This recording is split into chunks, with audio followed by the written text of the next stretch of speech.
Hello, ladies and gentlemen. It's Adam here, and I've got a little helper. You can say hello, Joe. Hello. What you're about to hear is something that was recorded back in 2013. It is the first part of the series Lurkers in the Lobby, where me and Andy went through the works of H.P. Lovecraft and their adaptions into cinema, with some offshoots. Can Jojo say Cthullu? Cthullu. Well done. Can you say Cthullu Fatagan? Cthullu Italian. Can you say Nylonothetep? Cthullu Italian. What's happening to my Crocs? Oh, your shoes are falling off. Crocs. So yes, what this is the beginnings of the show, and this is going to be coming out on the off weeks. I'm going to be putting these between the Fluffenhammer episodes. People seem to be interested in hearing them, so I've managed to find them. I'm going to give them a bit of a spruce up, and hopefully you enjoy. So, I will take you now back to the space year of 2013, and Lurkers in the Lobby. Take it away, past us. You say bye-byes. Bye-bye.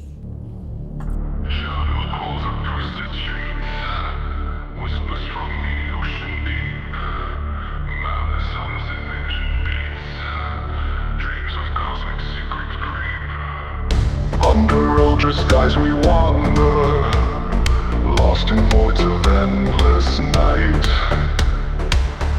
Sanity begins to sunder, truths that twist and warp our sight. Under eldritch skies we wander, lost in voids of endless night.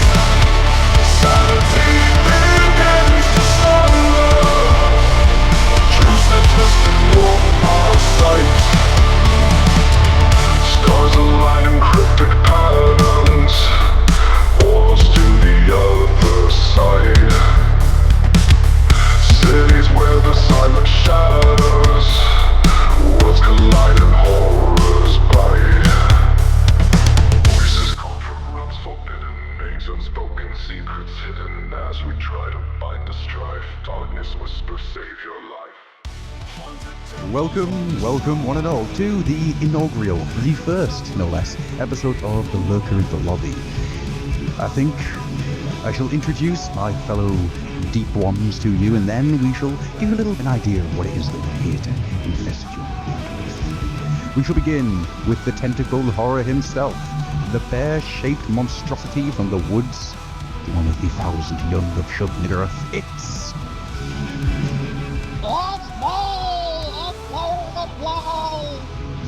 fucking weird noise for a Blair. Oh, man. Deep one, I'm a shallow one. Although you just made me think of the Bear Witch project, which is now going to be a film I have to make. We're on a starting roll. And next to him is a man whose wings can fill an entire matchbox and whose face tentacles tickle when nearby. Hey, it's me, Andy, Cobra Commander TFW here. And I am the follicled monstrosity himself. I'm Gruffy, and I'm here to hold your hand, tell you it's going to be alright, as I also tell you that my favourite colour is blue. The entire point of this show is that we here are fans of the works of H.P. Lovecraft. We are also fans of movies, be they good, be they bad, be they somewhere between, or be they House of Cthulhu. We have decided to get together once in a while and do little looks and commentaries on Lovecraft in other media. Sometimes this is going to get interesting. Sometimes it's going to get very interesting. And then there's House of Cthulhu. So what we're going to do tonight to kick everything off is we're going to watch Call of Cthulhu and proceed just to talk about what the film and anything else that pops up in our minds as this bubbles along. And we are going to see where we go. But to begin with, I would like to know your Lovecraftian thought processes and histories. I shall start by grabbing hold of Paul by the face, staring deeply into his unblinking eyes and saying... For which I will turn and say, I started in a Lovecraft because of my cousin John. He introduced me, had the collected works, the one with a lovely fat creature on the front cover. He said, you will not find these interesting. They are way too deep for you. And I went, yes, come on, give me them. And to be honest, the first time I read them, yes, a little bit too heavy for a 7-year-old. But, yeah, I was 7. But, you know, I persevered. I heard about the films, and I had the Call of Cthulhu source book, the original, and that was I'd read the first Reanimator and stuff in these books. They sort of went over the 7-year-old's head. He couldn't really get into that level of language. But I had then suddenly the Call of Cthulhu source book, and that was my main introduction, looking at all the creatures, finding about the mythology, and from there it's just been building up. But that's my sort of... I could give you full history, but I would bore the listeners. It's a shame Jai's not here yet, because he's got a fantastic tale. But I will not spoil that. Andy, do you want to tell us how you found the works of Lovecraft and the Cthulian mythos? The way I was introduced to the Lovecraft mythos was through Mr. Jai, believe it or not. It was during a Skype call, and he randomly...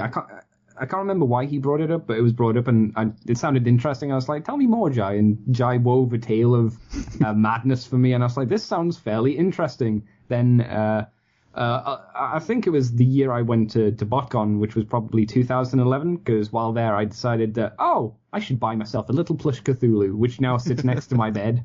Nice one. Yeah, so he watches over my dreams and makes sure they are obviously happy ones. I think you've misunderstood. I watched the movie today. That's what I took away from it.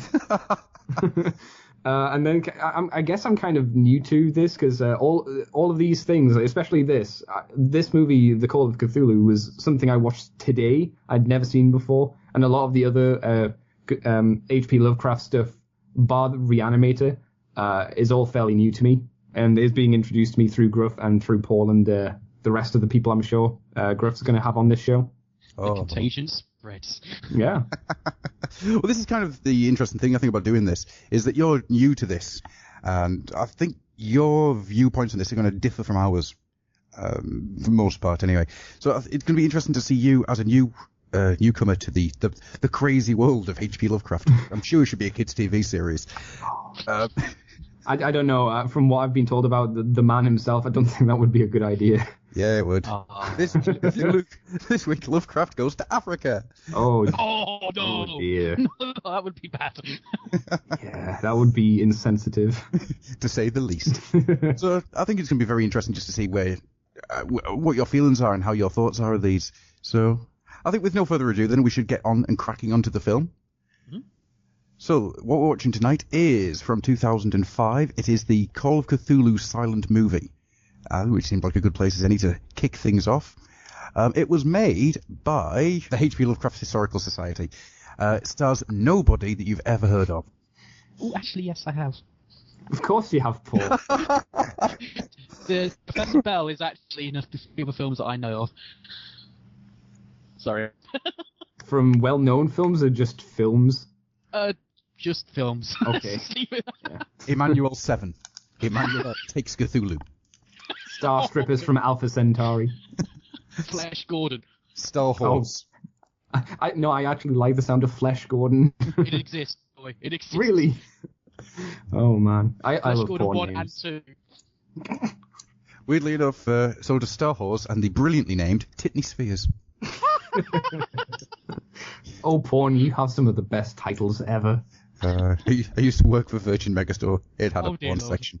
I would like to see the Call of Cthulhu obviously change a couple of words to something a bit more exotic. It's the Call of Screw You. I was thinking a bit more racy name than that, but yes, we'll probably call it that. The Call of Cthulhu. Screw you. I can't even say the fucking thing. Call of Screw You. Yes. Its tagline would be, it's a tongue twister. Oh. So to give you a basic summary of the plot, this is the story of a dying professor who leaves his great-nephew a collection of documents pertaining to the Cthulhu cult. His nephew begins to learn why the study of the cult so fascinated his grandfather, and bit by bit, using some short stories, he begins piecing together the dread implications of his grandfather's inquiries, and soon he begins to take on the investigation of the Cthulhu cult as a crusade of his own. As he pieces together the dreadful and disturbing reality of his situation, his own sanity begins to crumble in the best Lovecraftian way, and in the end he passes the torch to his psychiatrist, who in turn hears the call. So shall we get going? Sure. Yeah. Right, well, in that case, if everybody would like to get ready, we shall press play. We are all ready. 5, 4, 3, 2, 1. I think the first thing that jumps out at you about this film is the fact it's all in black and white and silent. Mm-hmm. Yes. It has Lovely music. Universal logo. Yeah. With its lovely cricket ball. I love the logo. I love the music to this. It's something that I'm probably going to come back to many, many times. The fact is that the music is so pitch perfect for the time it's meant to be set. Yeah. It just makes you think of the old King of the Rocket Men, the little Flash Gordons of the time. It just feels of that era. It's got a lot of Metropolis in there as well. Yes, very much so, actually, even more so. There are a couple of sections that seem to be borrowing heavily of the style of film from Nosferatu. Huh. There was a lot of times when I'm, like, what was it, Shadow of the Vampire? Yes. Where it's very much similar to that. Oh, yeah. Shadow of the Vampire. That's such a great film. I've never seen that one. Oh, I recommend it.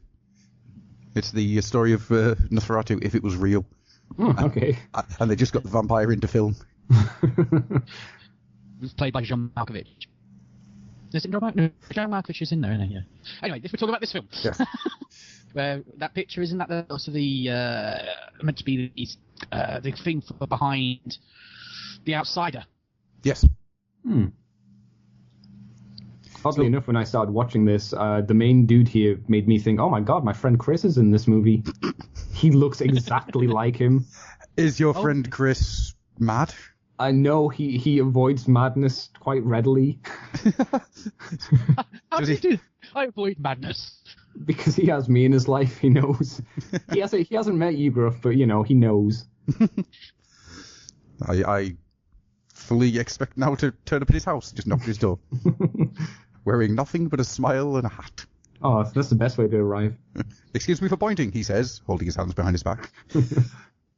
I do love the fact that the two actors there felt like they were in two different films to some degree, because their makeup. One felt like he was like more modern black and white, 1930s, 40s. The other one is very much like you say, Nosferatu, the eye makeup and stuff like that. Well, that's to give the idea that he's completely and utterly mad, isn't it? Yeah, he's not feeling too good. He's certainly been better. Yeah. One thing I did think was funny is this is the first flashback we see, but we see many flashbacks within flashbacks in this. Mm-hmm. Is obviously him looking at his granddad is a flashback within a flashback. Which you never put. That's one of only a few divergences from the story. Yeah, well, that's one thing about this film, that it sticks so closely to the story. Yes. The original short story. In fact, I'm hard-pressed to think of any differences that it actually makes. He never actually sees his father die. He gets called back, doesn't he? Rather than that. And I think there's. Oh yeah, when they come across the ship, it's already abandoned. That's right. Rather than being crewed by the cultists. Yeah, they don't have to have a fight with the ship, which to be honest saves a bit of time. I'm sure there's something about the grass as well, but I can't quite remember. I can't remember. It's been. I love that key. It's not a proper key. It's a weird key for that weird lock. It's all these little, again, very Cthulhu, very Lovecraft. Well, the interesting thing about these guys, the H.P. Lovecraft Historical Society, is they've done another film since this. Oh. Have they? Yes, they did The Whisper in the Darkness, which takes a whole different type of filmmaking. Is it good or not? It's brilliant. Oh, that's good to hear. Yeah. It's really good. So we know what Paul's coming back for. Yeah. You know what Paul's going to be securing later. Clunk, click, mine. Another flashback. Yep. Oh, Christ. Nicely done. Scary fucking kid. Just staring at you with his big boots. Looking at you. He's got some mighty British socks, doesn't he? He really does. Yeah. Yeah, those are the socks you expect, like... They're the socks that you expect, like, Prince William to have or something. Or Charles or something, That's something I really want to see. What? I really want to see Prince Charles in Call of Cthulhu. As Cthulhu. Because it was. No, Prince. It would have to be Prince Philip. Oh no! Stay here any longer, you'll start growing tentacles on your faces. He just takes out the blunderbuss and starts shooting away. You can't send me, bud. I've been doolally for years, lad. Starts eating the Cyclopean city. Nom, nom, nom, nom. Which, skipping ahead, they do very well here. Oh, Yes. yes. Yeah. We'll get to that. Yes, we will. Because it's beautiful and it's something I love, which is stop motion. Mm. But anyhow, the story so far of this film is that the narrator's grandfather has died, and now he's found himself looking through notes. Well, here we go. Here's the Cyclopean city you were talking about. Yeah. Indeed. It just looks otherworldly, doesn't it? It just looks like Well, yeah. evil has taken place here. And it's like it's just it's odd angles everywhere, which is exactly how it's described. Mm. All cardboard and airbrush. Mm-mm. That's very also Cabinet of Caligari. That is, Oh, that's yeah. Caligari, whatever you pronounce it. Fish. The Cabinet of Dr. Fish, which ties, Dr. us back, Fish. which ties us back to Fishman. Oh, wow, that's a sort of lovely bas relief. I would love to have something like that just on my wall. And then every now and again when I have people around, I'll just stand there staring at it. Well, I know what to make you for Christmas now. If you can make something that good, man, you should make one for everyone. Yeah. Just start making them and selling them. And that's- You just sort of... What you do is you want to spray it with anthrax first. So people start going a bit weird. Mercury! You want to make them with mercury. These shots here, when he's dreaming about the door being opened, are the only points in the movie where I felt it wasn't old. It kind of breaks it, because you can tell it's cheap, kind of, I wouldn't say cheap blue screen, but it's low budget blue screening or green screening, and it throws it off a little bit. For all intents and purposes, this film is a fan film, Oh yeah, obviously. which is kind of the most impressive thing about it, I think. Yeah, oh yeah. But that sequence there, that also reminded me of Beetlejuice. oh, I see. Yes, something. I was actually thinking more like it's very King Kong in how it's filmed, actually. Yeah. Mm. Not the Peter Jackson King Kong. No. The good one. What, the 1976 version? Shut the fuck up. Seriously. King Kong. Why won't they let it die? I need to remake King Kong now using Cthulhu. 'Twas beauty that killed the beast. He's not dead, he's just eternal lying. What you do, Cthulhu, at the bottom of the Empire State Building? Sunbathing. That would actually be quite a sad story for poor Cthulhu. There aren't many things you can say about Cthulhu which end with the words, oh, this is a sad story. For poor Cthulhu. Yeah. I wonder where the hell they found this building. There's a shot in America. Yeah. Yeah. Well, this will all be shot around the area they were based in. They wouldn't have had the funds to travel far. No, that's what I thought. But America really doesn't have that many old school looking buildings, No, as far as I'm aware. that looks like it's in the middle of Edinburgh or something. Yeah. And then, of course, it turns around and you see the very American church. Yeah. And the guy there who does look like he's stepped off the set of Portuguese too. Now, that I love. God is here in his holy temple. Cthulhu Fatagan means no worries for the rest of your days. 'Cause you're fucking mad. And you don't understand. What? That's more like he's having an orgasm then. Oh, he's loving it. Dream. He's Well, loving it. well, this is something I've always liked about the Cthulian mythos. The fact that when the stars are right, Cthulhu basically starts messing with the dreams of those who are a little bit off kilter anyway. The sensitive. Yeah, there's I can't remember which story it is. There's quite a few of the stories, I think. He goes on about how the asylums just start howling.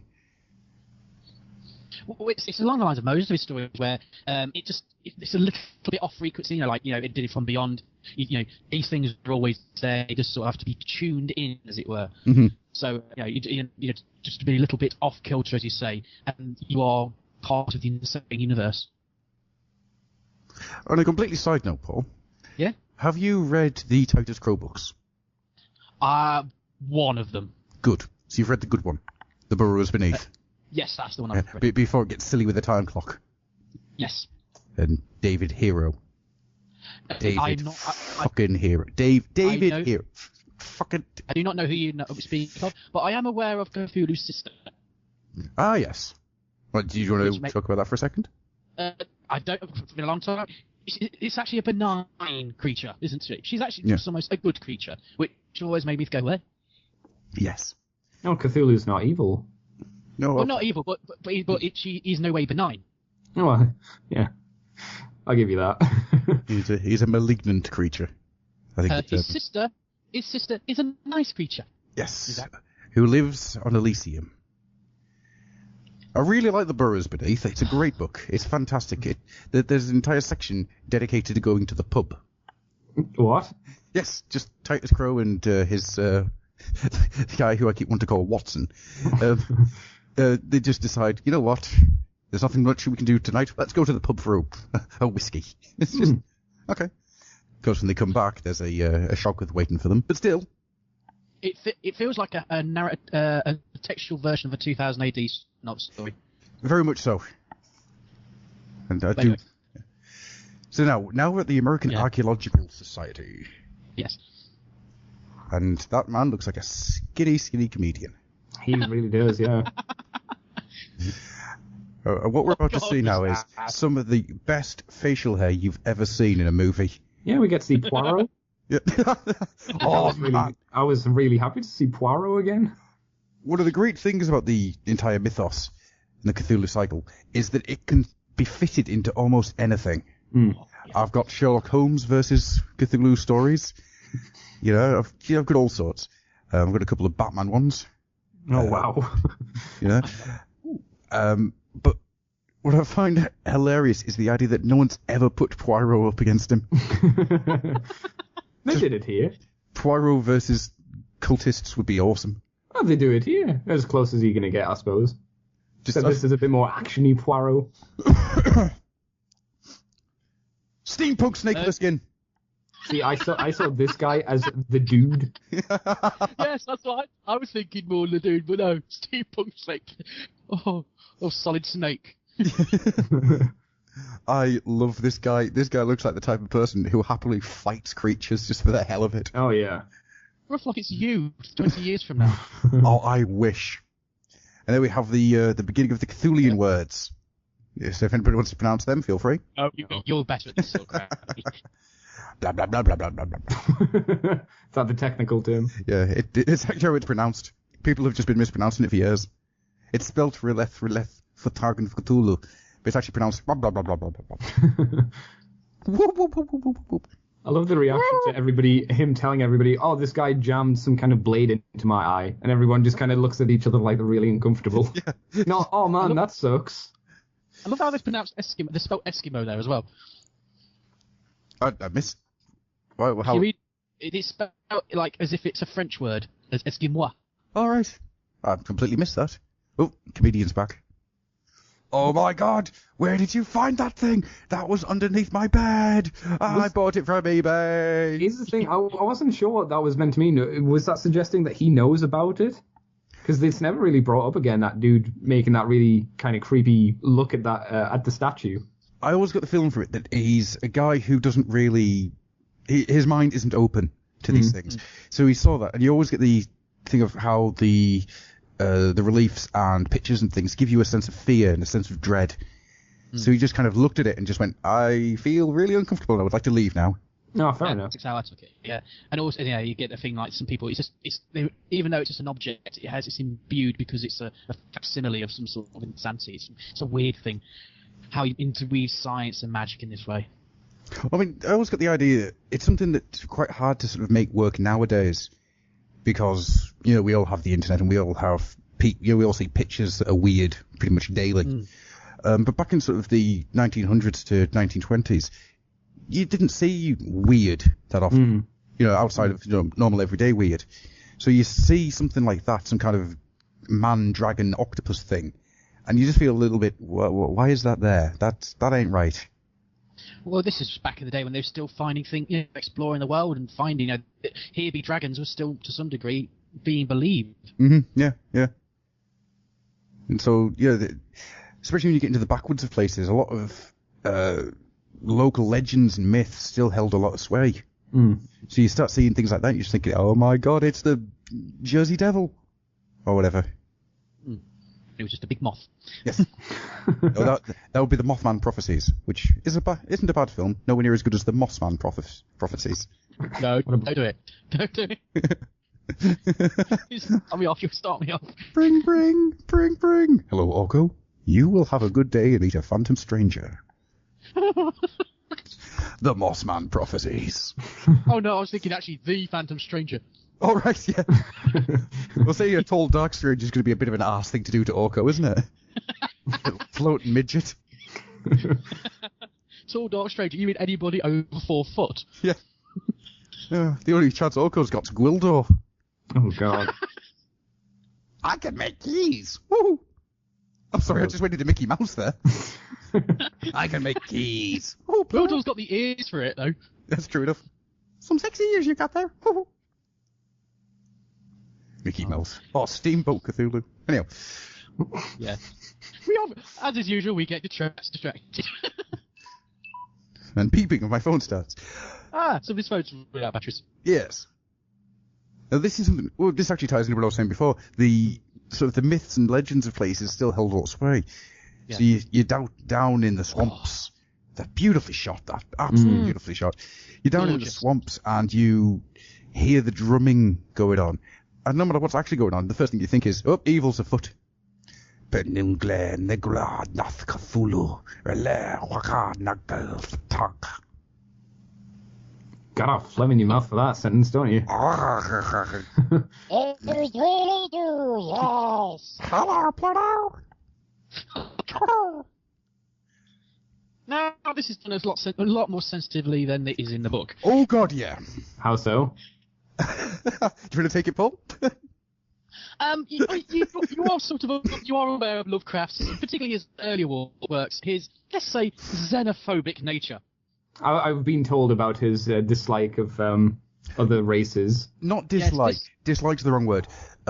Fear, I think is the right way to put it. Fear and untrustworthiness. He was very scared of the idea of mixed blood. Yes. Of identity being lost through that, which, it's ignorance of the time, basically. Yeah, and I think, didn't he move to New York? Was it New York he moved to? Yeah, absolutely. He hates oh, it. you fucking bitch! Sorry. I love that shot. But it's done a lot more sensitively here. Yeah. Not once to use the words nautical Negro. No. But there's some of his short stories. Yikes. Well, what happened specifically in that scene then that differs from? Well, no, it's just a description. It's just like you said, nautical. It's that terminology used throughout it. It's not so much what happens; it's more the terminology used. A modern person winces. Of the time, it had nothing. But with modern sensibilities, you wince at some of the terminology. Yeah. Which, yeah. It doesn't help either that Lovecraft had a very verbose and overwrought style of writing. So he finds different ways of making slap you silly. He finds different ways of putting descriptions together, and some of them it takes you a couple of moments to realize just how horrendously racist they actually are.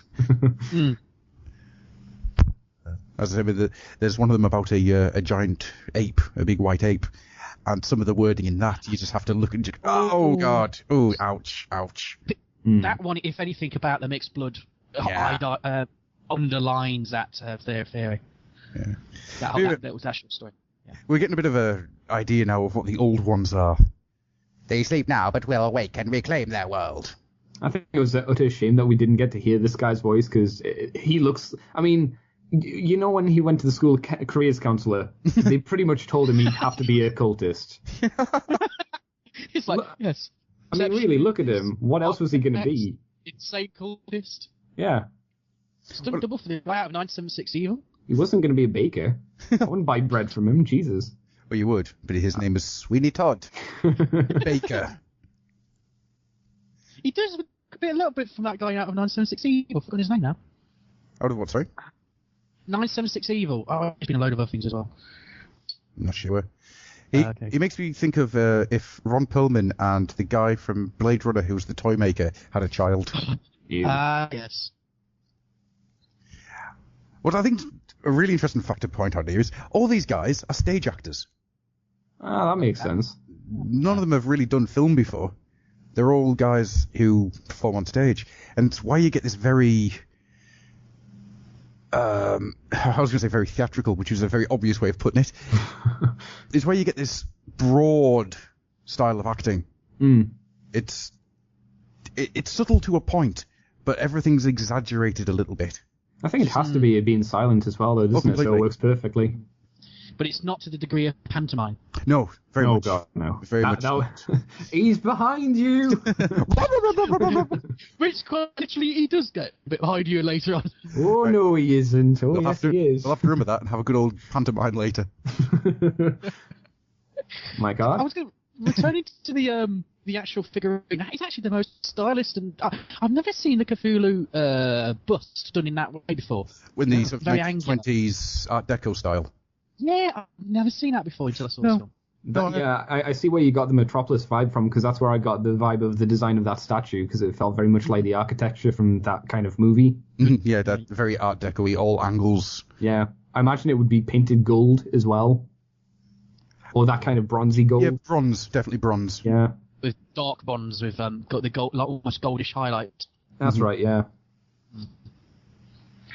Oh, I love dreaming about Cthulhu. He's not dreaming about Cthulhu. He's thinking of Rob.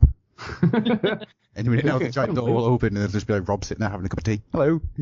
Here's the thing. You notice how when the other guy dreamed about the Cyclopean city, he was clothed. This guy, he's just nearly in his buff. He's just got his dressing gown. This is such a simple way of doing things, right? It's geniusly simple.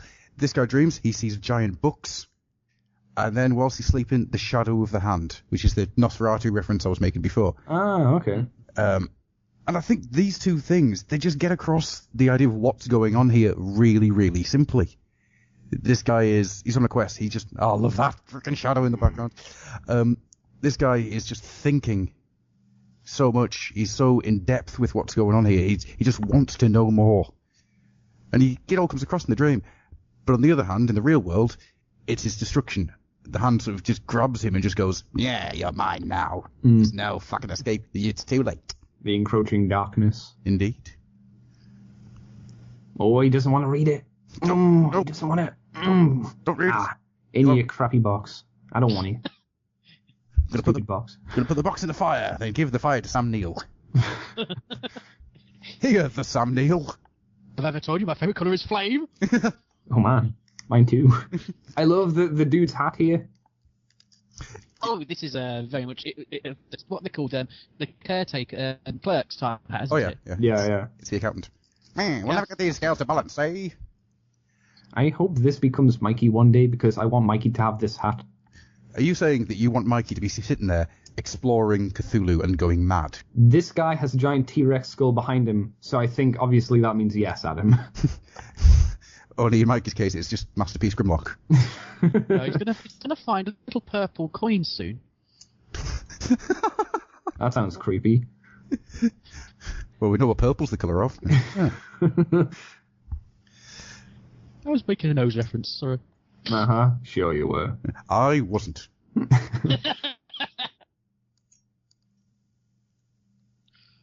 See, once again, really, really simple yet effective designs. Yeah. Right? See, this is how you do things on a budget. Yeah. Completely and utterly brilliant stuff. I suppose that they're able to get away with a lot more, though, because they're trying to emulate the silent black and white movie than a normal movie. But the principle still carries across, I'll give you. It's more the fact that it's all atmosphere. Yeah. It's atmosphere over special effects. I now want them to do Infestation this way. What, Transformers Infestation? Yes. Which I do feel that we'll have to do something on at some point.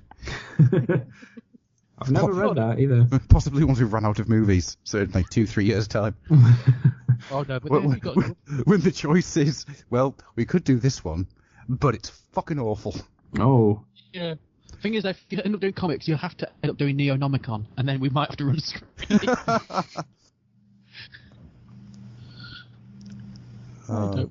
Animal porn. Gorgeous. The internet is for porn. The internet is for porn. Not my porn. Not my porn. Not my porn. Not my Again, tentacle. Very simple. compass is screwed. It's the end of the world. Yep. This is the stuff I love about this film. The fact that it's just so simply done, so sparsely put together, yet tells the story. There's no words. Every now and again you get a little a title card that tells you things. There should be sight. The city is sighted. We'll go ashore. Cthullu Fatagan. The only thing I got annoyed of every now and again was when I saw them speak, but we didn't get a card to say what they were saying. I was like, ah. Well, back in the day, that happened quite often because you would sort of... They weren't making anything of real big relevance. It was like going, oh no, or something like that.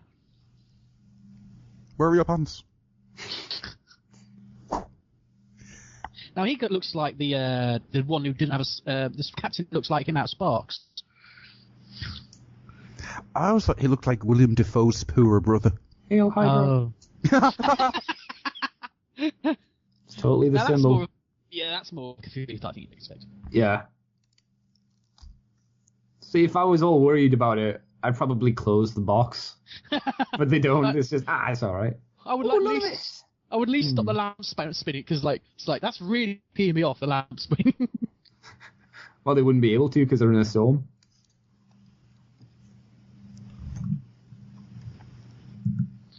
So we'll find out why they've abandoned the ship. No, you don't do that. You just open this really freaky thing. You leave it alone. It's what happens when human curiosity takes the better of you, which is completely what this entire story is about, really. Yeah, well, that's a lot about what Lovecraft is. It's like people's human curiosity basically sends them insane. But that's the sort of thing. It's the combination of Cthullu. Cthullu, the Lovecraft mythos is everywhere. It is part of human nature. We are just an insignificant part of the universe. And if we get a little bit curious about the workings of the universe, we may scratch the surface and go insane. And that's sort of the underlying thing, which is a bit of a negative thought in regards to, it's along the lines of, I think there's the thing in the fellow, it's better not to know the bad things, just get on with it, ignore all the bad things. Yeah, I would kind of say that, for me, I look at it as learning about the stuff before we're ready to. I'm kind of looking at it as much as a positive way as I can. Because I'm sure humans could get to a point maybe where they could understand this stuff and not go crazy. It would take a while, don't get me wrong, but that's how I like to interpret it, and these people are just finding out about it way too soon. This is the guy, he's realised, hang on a minute, I've just missed my dad's birthday! Oh, no. It's like holding up, oh my god, the calendar, 14th of March. These were the other shots where I actually used his old school footage, where I think it lost it a little bit because it shows how actual old footage was in comparison to what we have. Yeah, the illusion kind of. The illusion kind of gets spoiled a little bit by. A little bit. I mean, I accept it because it's. I think they've done a fairly successful recreation of what old footage was. The only way they could have made it better was to actually bring it out of focus a little bit more. Well, actually, probably would have helped. Or make it even softer focus, because that's the main. You look at the different stocks. It's more how how softer it is. I mean. Oh yeah, they were using much different lenses back then, which were usually covered in Vaseline. Yeah. Oh yeah. Were they? Yeah. Yep. It helped the light reflect. Yeah. And retract. Whatnot. I mean, the main thing here is that the colours, it's black and white, but everything's a bit deeper. It doesn't have that faded out look either. Yes. That old celluloid has. But as you say, I mean, they've gone out to give the atmosphere and the feel of a film rather than try and completely recreate what it would look like. They've done as much as they need to while keeping the picture quality. Because it would be, I'm not sure it would have been a better movie if the picture quality was that of the actual 50s movies. It would probably be a detriment more than anything. Completely. Especially for how much it tells you to read newspapers and stuff in it. Mm-hmm. But it does that back in the day. It made that back in the day. It was in The Lonely Place, the Beaumont film I remember, had the stock footage, which it was of a different stock to the other one. And it was like, even back then they had to do it. Best line ever just gone by there. Ugly little brute. I tweeted that when I saw that, because I was like, yes, Cthulhu. Ugly brute. It's Janine from the Ghostbusters. Now, see, there's an interesting fact. We've referenced both Ghostbusters and He-Man. Both cartoon series have a Cthulhu episode. Oh, He-Man does. Yep. Yeah, I can't remember the name of it. I was going to call it the House of Shambhala, but that's wrong. No, the House of Shambhala, I think. Yeah, something along those lines. Like, yeah, that's true. It's a two-parter, and the second one, the second part has some serious Cthulhu overtones. Yes, with this giant monster. Mm-hmm. In fact, to be really honest, it's very rare. It's so it's persuasive now. There's not a lot of geek touches Cthulhu at some point. Oh yeah, yeah. Sometimes without even meaning to. Mm. This Transformers, I think, sort of did. The Burrows Beneath, not Burrows Beneath. The Dwellers in the Depths, or That's whatever the- that episode yeah. was called. Yeah. Yeah, that one. Titus Crow becomes a headmaster. He decides to go to the pub instead.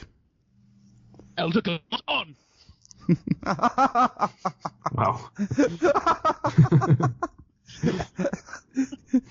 Freaking genius right there. I like the fact that when she was talking, it was in Swedish. Yeah, yeah. It was weird though. It had a little picture underneath of the words. Mm-hmm. He's given the Swedish flag. Yeah. But the guy writes entirely in English. Because he doesn't want his wife to know what's been going down in Chinatown. Exactly. Well, wifey, you may have these books, but you have no idea what happened. And the I'm madness that glad you you're felt. illiterate. Now I'm glad I removed your eyes. Now go and join that Scottish video advert. See, this is why women weren't allowed to read back in the day, to stop them from going insane from Cthulhu. You're welcome, ladies. Because you know what happens when women get insane in this time frame. I thought you were going to say, you know what happens when women get the vote? Oh, Paul. Cthulhu rises. Paul, our little sexist here on the old oil I was house. going to say, back then when they dealt with female insanity, it was by forced masturbation. Yes. And then they removed the hymen. These were enlightened times, weren't they? Yes. Yes. Were they the golden age of the British Empire? That's why it's called hysteria. Anyhow, right. Yes. Now, this is always my favourite part of the book. Mm. I always loved... Get together. I love how things were described being on the boat and how they came across the city. And as I've said before, Lovecraft had a very verbose and overwrought manner of writing, which is just basically use 25 words you've never heard of when one would do. But it always, the atmosphere of the books always permeated really nicely. And this was the bit where Lovecraft's style really just completely hit its stride. Mm-hmm. It was building up to this as well. This was the crescendo of the story as well. Oh yeah. All the timelines of the things happening coincided with this. So this was sort of like, even with his language, it was coming to an end here. Mm-hmm. Oh god, this set is beautiful. Oh yeah, and, it's made of spit and balsa wood. Yeah, and it looks really good. Yeah. I wonder how much it cost and whereabouts they filmed it, because it looks like it was a fairly sizable area for the most part where they set this stuff up. Mm-hmm. Not necessarily. They could have done probably a room full and just shot it from different angles. They're just in the queue. Still, it's a fairly big room. It's not like, just a small meeting area. It would be the size of a sports hall or something in a school.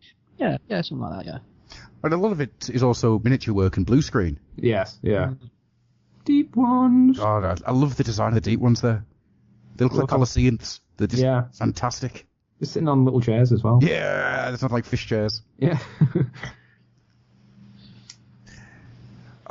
I like how they've managed to get the wrong angles to work as well. Which was the first time I saw this, I was sitting there going, how are they going to do that? And that's obviously a seat or a throne, but it's the way it's shaped is just like, that's wrong. Yeah, that's not how this works. That's not how chairs work at all.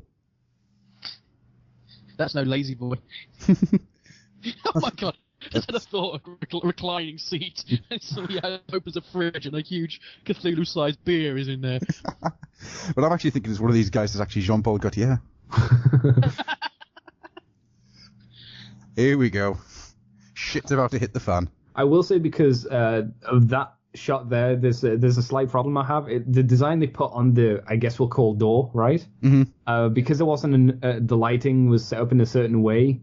You couldn't see the image of Cthulhu. You could see bits of it, but you couldn't see all of Cthulhu sculpted on there. Yeah. What's that prick doing up there? Hello, lads. Oh, can you believe how fucking high it is over here, like? Oh, shit. Oh, no, it's noxious. I like to believe when I saw this that Cthulhu was just like sleeping and this prick just landed on his head and he went, oh, well, since I'm up, I'll eat you like a packet of walkers. Oh, me. Just grabs him firmly by the tentacles. Oh, fisherman's friend. Oh, there goes one. This is something that happens constantly. People just collapsing and no. I'll come back to that in a minute. No. This is Just astounding. You're going to make my cheese and onion crackers. Come here. Yum. This stop motion's a lost art. Mm. It's completely a lost art. The only people that really do it are Tim Burton and the dudes that did Paranorman. It was Paranorman stop motion. I thought that was CGI. No, Paranorman was. No, it was. It had bits. Yeah, it was mainly puppets. That's really cool. You should watch Paranorman. It's really good. It is on my list. It is not really a kids' film. No, it's really not. It's really sad and emotional as well, which is nice. It's like Up, but horror. It's better than Up, I would say. Yeah, but without emotional tangs. That's what I meant. Yes, yeah, it's true. Go on, Mustachio, row that boat. Row it. I thought you were going to say Mario. Oh, there, he's coming to get you. I like how you could tell that shadow shot. He was just on a little trolley being pulled along because he had a slight wobble to his head. A couple of deep ones just pulled him along. But like all the best horrors, you're just not showing it. You're just showing little hints. It's make you think, oh, yes. The closest shot is when you get that silhouette reaching forward. And the only thing you really get to sort of get any idea what it looks like is the eyes glinting away. Which is just absolutely perfect. I love how they've actually done the ocean as cloth, but with like wind blowing under it. Again, very stage-like. Yeah, because it's all black and white, and they don't focus on it. They were able to capture a lot of really good shots. Mm-hmm. Oh, the entire film is just beautifully framed. Yeah. But again, it's not something you could do with a coloured film. No, it wouldn't work in colour. No, unfortunately. It's a trick that you can perfectly use for a black and white one, but can't replicate here. Perfect example of when you put it in colour, and I know that it was done on camp, but it was using exactly the same effects. This is where you're going to laugh at me. There's a film called Pervarella, which uses a lot of this same sort of technique. Yes, there is. It's done in colour. Oh, you were over it as well. Yes. And it's done. It's because if it was in black and white, it would be of the same thing. It's doing very the same many of the effects, but this just does it so much better. Well, there's a film that came out last year that was a nod and a tribute to the old silent movie thing. I got about 15 minutes in before turning it off because it's one of those Oscar films. Yeah. So in other words, it's shit. Yeah. Right. This film does the tribute to the old black and white silent movie much better than that one does, and that one had a massive budget. I love Genius. You often see Cthulhu as being this very large, fat creature. Mm-hmm. It's not often you see him as this skinny, decayed thing. Yeah, why is Cthulhu portrayed as fat? Is it because he's always asleep? I think it's because the octopus side of it, that very rounded... Bulbous aspect. Yeah, well, he does get described as bulbous at times, doesn't he? The bulbous monstrosity. And when he's like in the bath and then released, it's the way he's like curled up as well. It's described as almost childlike at times, isn't it? Like sort of... When in doubt, just fucking ram a boat into him. Oh. You're going to need a bigger boat. And he just vanishes, which I thought was weird. Oh, poor Thunderchild. Oh, sorry, I'm mixing things up. Oh no, that would be a film. Thunderchild versus the Deep Ones. It's something that I always felt that Transformers Infestation failed miserably to do. I like that. His hair's gone white, and he's now bleeding from the eyes. He looks like the Riddler from Batman Forever. Jim Carrey, essentially. There you go, there he is. Just See, reforming. Is that what that was? That he puffed into smoke when he got poked, and he's just kind of reconstituting? I thought of it more as being he's not quite there yet. The stars aren't completely right. He's not fully physical. Is how I always sort of kind of read that to be. Makes sense. When the stars are almost right, he can go for a bit of a wander. Okay. But he's not quite of that dimension. He's not quite synced up yet. He's on probation. That's why he vanishes when he gets poked, because it's like a balloon. His reality bubble's been popped. Yeah, very good way of putting it. He's probably focusing and needs a bit of concentration. Being poked in the stomach will knock you off a bit. Well, you ruined your jigsaw, mate. You are crazy. You deserve to be here. Don't make a jigsaw to ruin it. A huge jigsaw as well. You freak. That was it. Legrasse isn't dead in the story, is he? No. That's right. That was the thing I was thinking of. Cthullu lives too, I suppose, lighting in the darkness. If he talks like that, he really should be in an asylum. I want to play my boot. What has risen me think? What has sunk me rise? We hear it call and wait our inevitable doom. Nurse, nurse, bring me that trolley. Valium for my life. Oh, here comes the trolley. You want your sponge bath, do you, love? Come on then. Let's get you The some. wheelchairs were scary ass. Yeah. Yeah, well, the entire thing with it is there are multiple ways to secure somebody into them. You've got the big back there, so you can attach various ropes around it. Yep. Oh, God. Seriously. Yeah. I like the little guy in the background, just slowly banging his head against the door. Well, he's turned up from the Bear Witch Project. It's not been made. I love this shot. It's Yeah. so good. Emulates, obviously, earlier what the Cthulhu door was, which is so smart. It's like, oh, that's so good. He just basically says he goes into the darkness now and he ain't coming back. Yep, he's lost. Does this Bear Witch Project have leprous drop bears? Yes. I thought you were going to say leprosy bears in. It's just basically you running around the woods. Yeah, we know I got a t-shirt. Well, you wouldn't be wearing a t-shirt, let me tell you.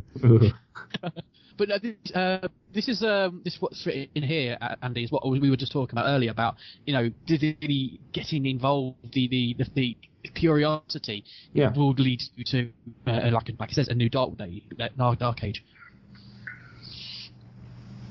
And there it is. That's it. Brilliant. It's, Brilliant. So go on then, give me your thoughts on the film. Maybe What's that? ask You go, him. Andy. We'll start with Andy. Oh, me. Yeah, I thought this was perfect. I look at this as something I would show to a Hollywood executive and say you could update this so easily into a big budget Hollywood movie without changing a lot of it. They wouldn't, because they'd need to make it gory, because that's what people apparently love. But I thought this is perfect. It'd be so nice to see a live action, colored, up to date movie of this in the cinema. A modern version. Yeah, I didn't want to say modern because, it's 2005, but... Yeah. So really well shot. Everything was just really well done about it. It's surprising the production quality of a non-profit thing, essentially. Mm-hmm. As you said, a fan-made thing. It's they put so much work into it, and it really did show. Oh, completely. As I say, the thing that blew me away when I first saw this, I heard about it and I kept my eyes open on it for quite some time, waiting for it to come out. And I felt that I had a horrible feeling that I was going to say, not bad, it was all right. But I was utterly blown away by this. Yeah. Just, there's a little experiment. Absolutely superb. And as you say, this was something that people said for years was unfilmable. Completely unfilmable. Yeah. Just because of the way it's structured as a book, as a series of short bits, which it needed the person's framing device, which is actually interesting. Quite a few of the later Lovecraft-based films are a portmanteau style. And this one is not, it's sort of a portmanteau style in itself. Well, look at the Necronomicon. Perfect one, yeah. All the stories in there are based on rather than actual stories. But actually, the weird thing is, a lot of Lovecraft, to go back to something Andy said before, a lot of Lovecraft stories don't have any kind of gore in them at all. In fact, I'm hard-pressed to think of any that could be classified as gory. There was None of them are really gory, but every now and again they'll have maybe a little bit of blood here and there, but not to the extent of what we get now in cinema. Like, it's no Hostel, for example. Well, this is what I was leading to. The fact that it's a horror genre, it's not a gore genre. And I think it's about time, and I think a lot of people feel the same way, that we got back to having horror films rather than gore films. Yep. Because I can't think when the last... you got the Paranormal Activity films, but they went from horror film to outright comedy very, very quickly. Yeah. Especially the third one, which is hilarious. It is. Oh shit, witches. Oh. Oops, spoiler alert. Is it? No, not really. Don't bother with that film. But I think the idea of making modern day films, especially now if Del Toro's plans come together, we might get a bit of a resurrection, for want of a better term, of this type of movie. I think it is something that is going to come. I am hoping.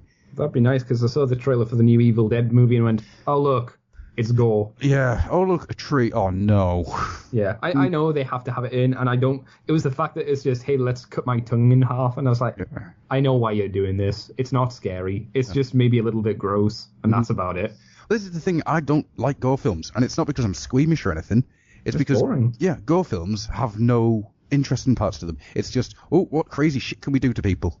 You know, when I was interested in gore films when I was around 15, and then I grew out of it when I started, well, it was pretty much when I gave up with horror movies because I realized that's all they were, and then I was nice enough to be introduced to good horror films where there's more to it. Have you seen the remake of the Amityville Horror? No. Right.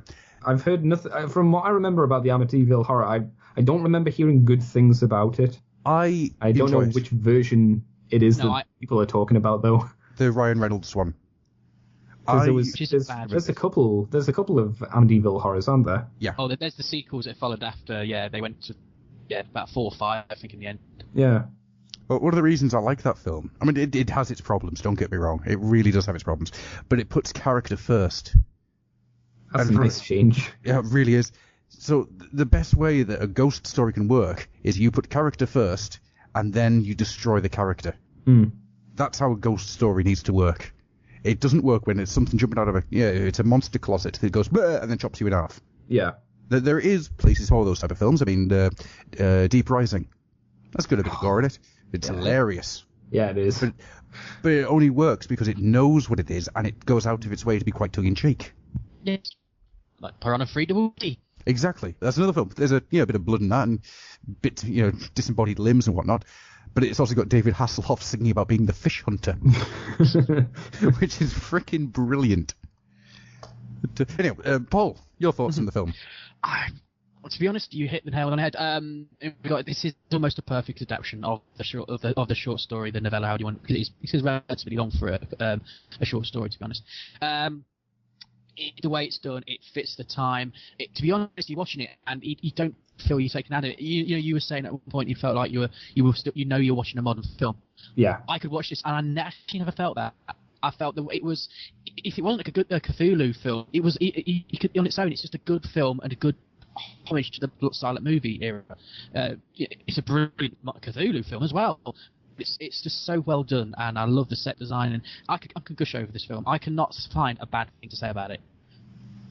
No, I mean, anything bad you can say about it instantly gets taken out by the fact that you can say it's a fan movie. Oh, totally, yeah. It's there are a couple of bits that look a little bit ropey, but they made this shit using spitting balls of wood and cardboard and spray paint, Yeah. And some of the, like you say, you mentioned the cinematography, just the shot decisions. Some of them are just gorgeous. Like we highlighted coming in when they were going into the swamp, that backlit, that is very modern. I think those were done specifically for the trailer shots as well, because they are perfect trailer shots. Mm-hmm. Yeah, true. You would not find anything. I would be hard pressed to find anything from the 1920s or whatever that had that same sort of backlight shot. No, I think that's very rare to see something like that. But that still didn't take me out of it. But it just looked gorgeous. Yeah, I agree. There's not much else I can add to what you've already said there. So yeah, I think we'll draw this to a close then. We'll put the film back down there. I do have a question. Okay. How would you, being as deep into the Lovecraft stuff, how would you two rate this compared to, say, the other stuff that Lovecraft stuff has been adapted? Where would you rate this? Would you put this in the higher category, the medium category, or the low category? Depends what you're after. If you're after sort of like an enjoyable film, or if you're saying for a faithful adaptation, it's possibly the closest adaptation to a Lovecraft film I've actually seen. Yeah, completely. It's almost, for want of a better term, frame for frame. I mean, this is the closest adaptation to anything I think I've ever seen. Yeah, but if regards to fun, that's a different sort of thing, kettle of fish. Yeah. Yeah, there is very little humour in the Call of Cthulhu. No. Yeah, it's very dry and very dour. But once again, that's it works for its setting. In the hands of a lesser director and lesser crew, it could become a very boring film because of that. But a lot of the choices they make and a lot of the way that they shoot the film, it gives it this very eldritch atmosphere. It's drenched in atmosphere, and I think that's where it powers everything along. You're willing to forgive so much because of how deep the atmosphere is. If I was going to give it a rating, I would give it a full-blown 9 out of 10 tentacles.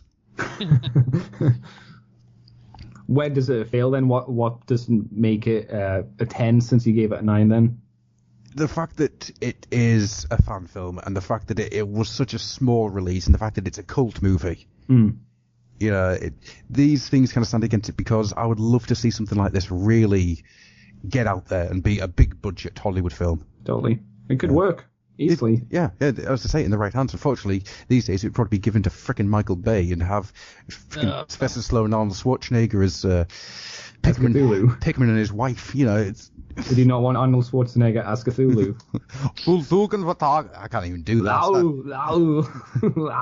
In this darkened city, he lies sleeping.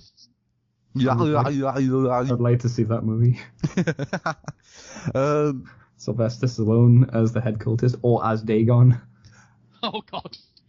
Oh no. It's his mother. His mother comes out as a deep one. I'm Jackie. Oh. Yeah, she is already a Cthulhu monstrosity, is Jackie Stallone. Right. Jesus. Well, before we start closing this up then, I actually put a thing up on the Facebook saying that we were watching this. So let's go see if anybody's actually responded. Oh. We've got Slick. Oh, thank God. Someone answered. That's good.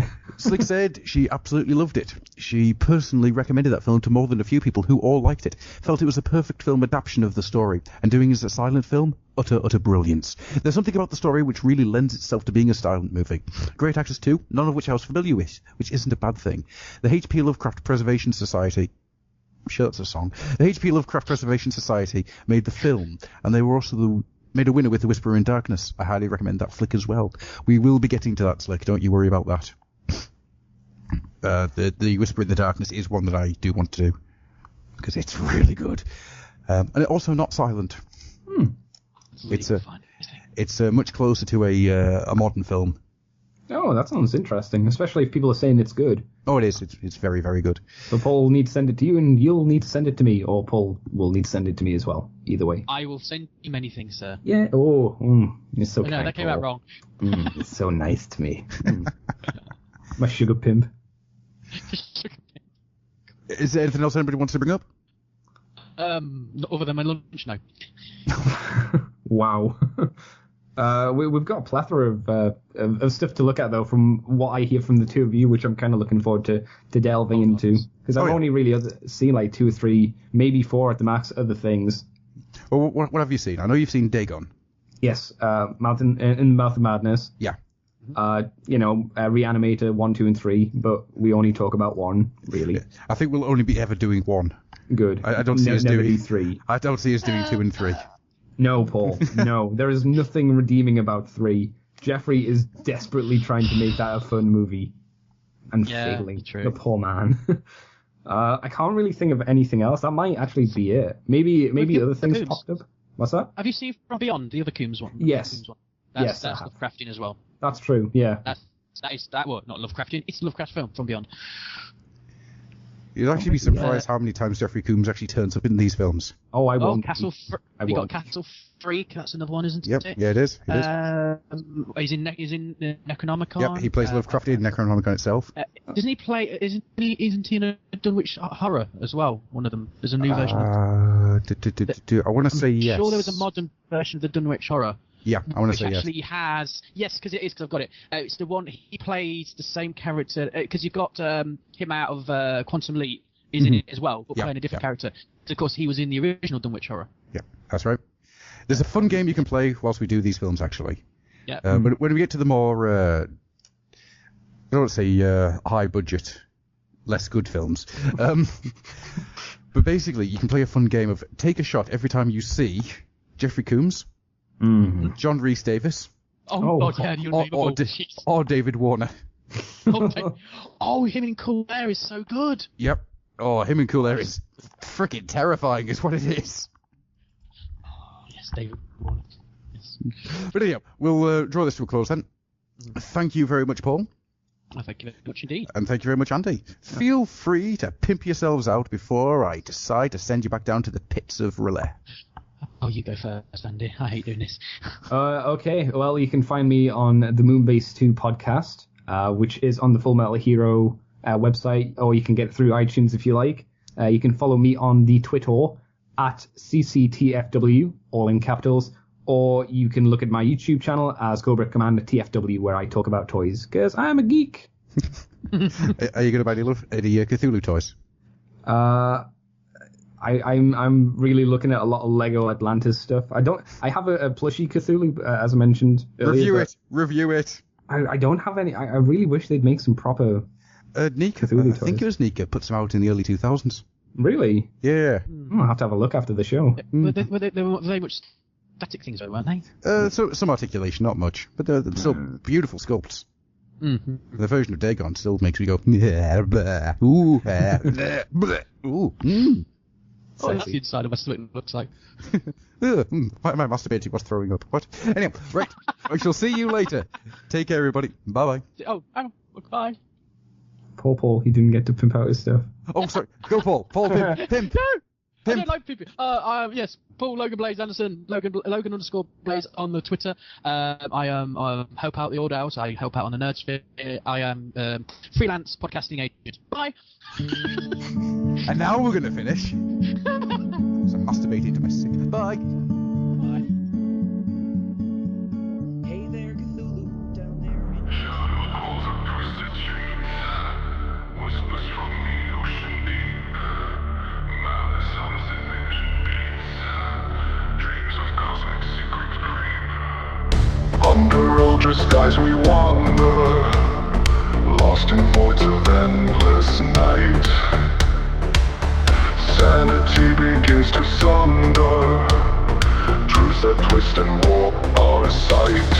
Under eldritch skies we wander, lost in voids of endless night.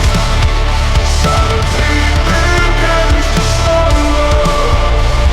Truths that twist and warp our sight. Stars align in cryptic patterns. Walls to the other side.